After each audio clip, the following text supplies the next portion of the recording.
Hoje eu vou te mostrar passo a passo como instalar o add-on ONEPlay no Kodi.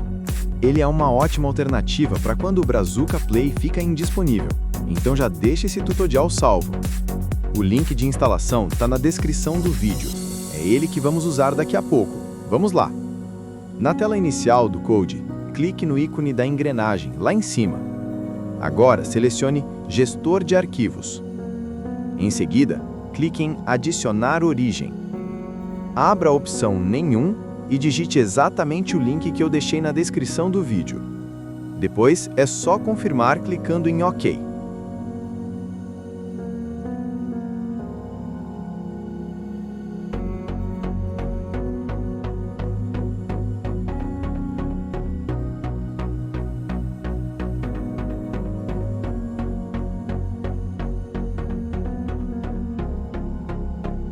Volte para a tela principal, entre em Add-ons e escolha a opção Instalar via repositório.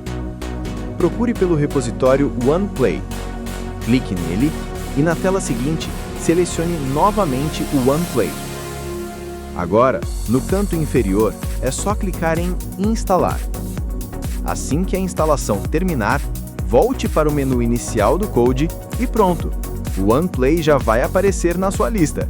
É só abrir e você deve ver todos os canais funcionando normalmente. Se esse tutorial te ajudou, deixa o like, se inscreve no canal e comenta aí embaixo qual outro add-on você quer aprender a instalar.